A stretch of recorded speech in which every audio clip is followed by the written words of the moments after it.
Nearly 2 years after being forced out of office, former Bangladesh Prime Minister Sheikh Hasina has announced that she will return to Bangladesh this December, despite the possibility of imprisonment or even a death sentence. But her declaration comes amid a nation still gripped by political turmoil, allegations of democratic backsliding, attacks on opposition voices, and an increasingly intense debate over Bangladesh's internal security. Our special report. I may be detained, I may be sent to prison.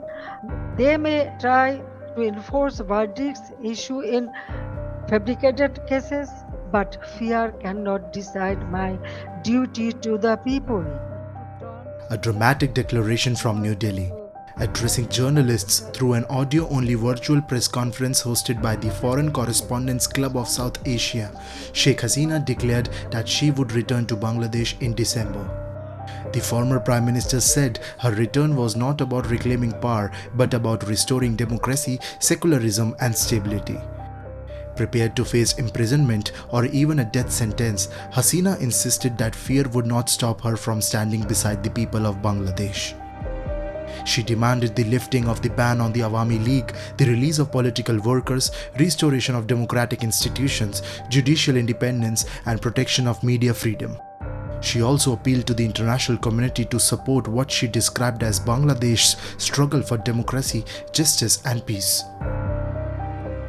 The next decade can be a decade of recovery and renewal, but only if democracy is restored and the people are allowed to decide their own future.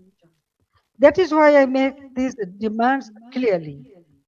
The ban on the Awami League must be lifted, political prisoners must be released, false cases must be dropped, freedom of speech must be restored, media freedom must be protected, judicial independence must be guaranteed.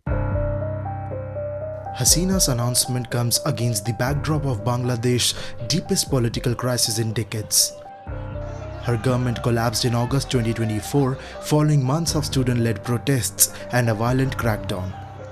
The United Nations estimated that up to 1,400 people were killed during the unrest, while Bangladesh's International Crimes Tribunal later sentenced Hasina to death in absentia over alleged crimes against humanity, charges she rejects as politically motivated. Nearly 2 years later, Bangladesh remains deeply polarized.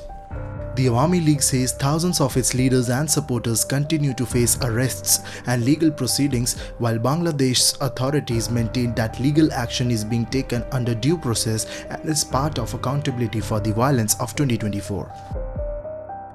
Millions of her supporters and the people are awaiting to welcome her, defying all the atrocities, killings, rapes, lootings, strict violence. So need to stop.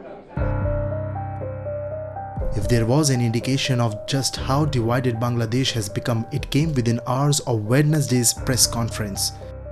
Former Bangladesh cricket captain and former Awami League parliamentarian Shakib al-Hasan appeared virtually alongside Hasina.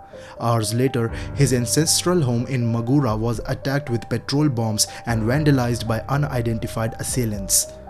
Police said windows were smashed before attempts were made to set the property on fire. The political crisis has also intensified debate over Bangladesh's security landscape. At the same press conference, Sheikh Hasina's son Sajib Wazid Joy alleged that terrorist organizations dismantled during the Awami League government are re-emerging and claimed that Pakistan's Inter-Services Intelligence or ISI now has an open hand inside Bangladesh. What should concern India most is Bangladesh has become another Pakistan on India's eastern side. You have another Pakistan today on your eastern front. Foreign intelligence services, especially ISI, has an open hand. Militants, hundreds of convicted terrorists that our Awami League government arrested and convicted and put behind bars, have been released from prison. Hizb ut-Tahrir marches openly. Al-Qaeda operatives speak at public rallies. This is what is happening in Bangladesh. During Sheikh Hasina's years in office, Bangladesh carried out extensive counter-terror operations against organizations including Jamaat ul Mujahideen Bangladesh, Neo-JMB and Ansarullah Bangla Team, while Hizb ut Tahrir remained a banned organization.